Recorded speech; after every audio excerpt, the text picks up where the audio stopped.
Hi, I'm Reverend Dr. Terry Gallagher. I want to welcome you back to another episode of Come and See, where we see the hope for the future that's possible when faith guides are using technology rather than greed. As you can see, we're still in South Florida. We're on a beach, and we're on a sunny day with the sun just coming down, and so it's a good time to talk about solar power. Now, we've talked about solar power before in terms of photovoltaics, those cells that we put up on roofs or over parking lots that convert the sun energy into electrical energy right through the photovoltaic sun. There's another form of solar energy, which is simply solar water, and we'll talk about that in another episode, but that's basically, you ever leave a garden hose out in the sun and have the water heat up on you? That's solar water. What I want to talk about today is called concentrated solar energy, where we take the sun and we focus it and we heat something up. Now, what we're going to do with concentrated solar is we're actually going to melt salt. Now, that might sound crazy, but there's a reason for it. So, when you were a kid, did you ever take a magnifying glass and use it to concentrate the sun on a leaf and to get the leaf smoldering or even catch on fire? Yeah, sure you did. If you were adventurous at all like me, hopefully you didn't do it on any animals, all right? In concentrated solar, we're going to use that concept, but we're going to surround this tower. We're going to have a high tower, and we're going to surround it with metal parabolic mirrors that are going to take the sunlight wherever the sun is at and shine it up onto that tower. And it's going to be so hot and so concentrated that we're able to melt salt. Now, why in the world would you want to do it? Well, actually using molten salt as a heat transfer fluid is not new at all. I used it in one of my chemical plants 50 years ago. First time I ever saw it. But if you want something to get really, really hot and to stay hot for a long time, molten salt is a long proven method to do it. What are we going to do with it? We're going to do with the molten salt what power plants do with steam. So power plants make power by heating up water to turn it into steam to drive a turbine generator. That's what we're going to do with the molten salt.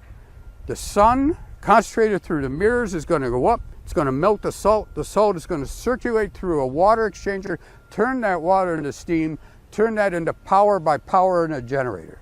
Why would we go to all that? Well, because the molten salt keeps its heat after the sun goes down. Here we have a solar power plant without the sun. What a great idea. And so we can power from the sun 6-8 hours after the sun has gone down, because the molten salt still has enough heat going in it to make the water turn into steam to power that generator.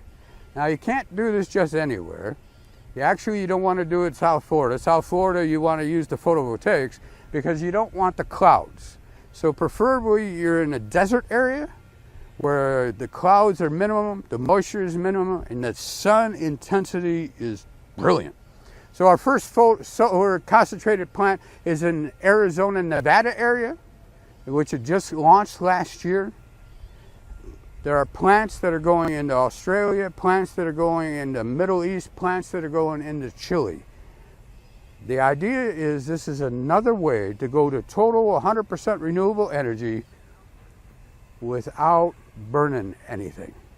So using the sun to concentrate power in the molten salt to keep running power plants after the sun goes down. What a great idea. Eventually, the plants in the northern part of Africa in the desert there can provide enough power to power southern Europe by connecting it to the grids. So that's another way. So we've talked about having energy storage by using the Tesla batteries. We've talked about using pumped up water into dams and then turbine flows as a way. This is another way. Concentrate the sun, melt the salt, power the turbine generator into the nighttime. It's not one answer, it's many answers to this problem. The prophet Isaiah has this great line. It says, "Arise and shine, for your God has called you." The sun. God has given us the answers to the problems that we face. All we have to do is be open to them. Concentrated power. The beauty of it, is you don't ever have to dig up another ton of coal. You don't ever have to pump up another oil. You never have to frack another gas well if we go totally renewable. Every day outside my condo, I watch trains of coal and oil and even of corn. It's going to turn into ethanol go by my house. Harnessing the wind and the sun and the waves and the tides. We don't have to waste any more of God's good green earth. We can save it for my kids and your kids, my grandkids and your grandkids. We can do this.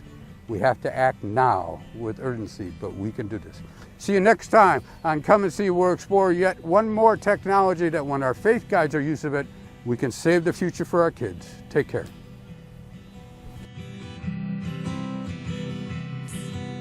And faith is not in knowing, it's a willingness to learn. And faith is found in loving when there's nothing in return.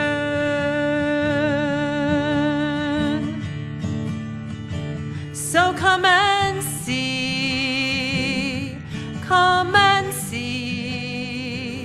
around the bend, look my friend, and what could be? Come with me, come with me.